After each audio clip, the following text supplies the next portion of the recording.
What is up, you guys? So, today, quick, simple pillars. Everybody likes to play pillars. It's fun. It's enjoyable. Anyways, I have my island picked already, floating pillars. So I'm gonna go in. I want to talk you guys through this. Hopefully, you stick with me. All right. So there's a lot of ways. There's a lot of different ways to make things happen. Normal pillar gameplay. You rotate through your pillar every game you're used to starting on your pillar. Well, I'm different. I wanted a pregame lobby, okay? So, 1 out of 12 players. The player counter sends the information to the round settings. So you'll know if you spawn into a public game, hey, there's open pillars. Okay, there's 6 people.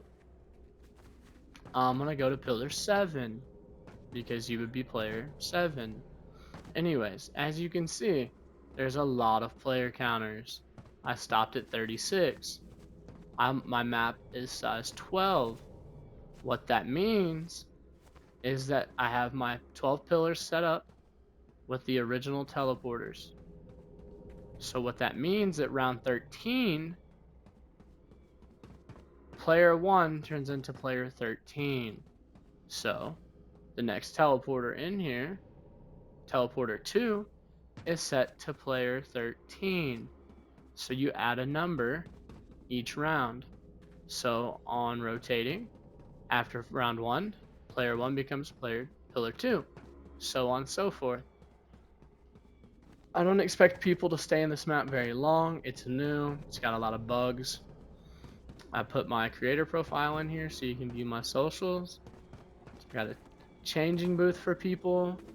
I've got my other 2 maps posted, and I've got show stats.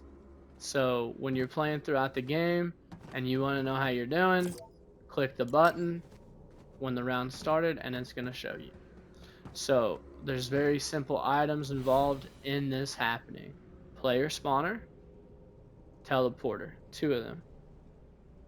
Round setting device, the island and map making settings. This is based off free for all. So now we'll walk through the gameplay. So we're going to start, right? So with it started, if you're the party leader, you're obviously going to spawn in as player 1. Your friends will be 2 through however many friends you have. If you've got 8 people, because that's the max you can have in your parties, 8 sitting in there for 2 different teams, you all can come in here. It's a free for all map. So as you come in, like I said, you have a changing booth. The party leader, if you want to go play 2v2, you'll play 2v2. If you wanted to go play around on a map that has dirt bikes, snipers, a lot of crazy movement, you go play the crazy zone war map. If you wanted to know how you're doing, you show your stats. It's going to give you an animated pose. But anyways, you're going to go to your pillar. Once on your pillar, obviously I've got this cool barrier set up underneath them. Once it completes calibration, each pillar has a little XP you're going to get. Every elimination you get is going to give you XP.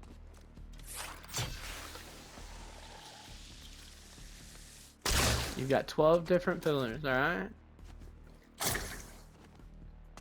No, you cannot destroy the other player's pillars. You can hurt them. You can throw junk rifts, which is going to spawn you extra mats. You get a random item every 7 seconds. It is activated when you come through your pillar. Should not be able to see the timer. That is a glitch. Just notice that. Yikes. That might cause issues in the future, but until it does. But anyways, oh, and mine's got a turret in the middle, by the way. So if you really want to ruin somebody's day, you just got to make it to the middle eventually. I have it in the round settings where each player gets mats. So if you get an elimination and you win, you get 20 of each.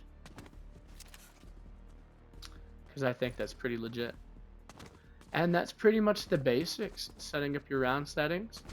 So mine's free for all, 12 players, max size team 1, 12 player spawners to start, and then you have your teleporter at the base, which you can't see because we're so far away from it. And then over here, the teleporter is here, hidden. And then the item spawner is here. with the timer function. So you can see the timer, it's not hidden, right? So when the player comes to the teleporter, it activates the timer, thus starting to drop you your items.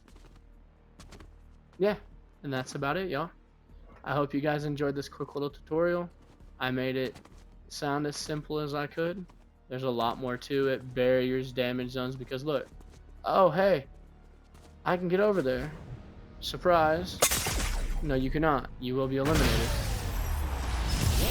And then, as I said, once you complete the round, the following round, you go to the next pillar. So, you can play around in here in the pregame. The most I should put a mutator zone in here. The most you can do is pickaxe each other, right? That's about it. So if you were a dirtbag and they were AFK and you knew it, you could pickaxe them. But if I put a mutator zone, they won't be able to do that. Anyways, moving on. Round 2, you're going to go to pillar 2 if you're player 1. If you know you're player 2, you're going to go from there. It's displayed over here on the list.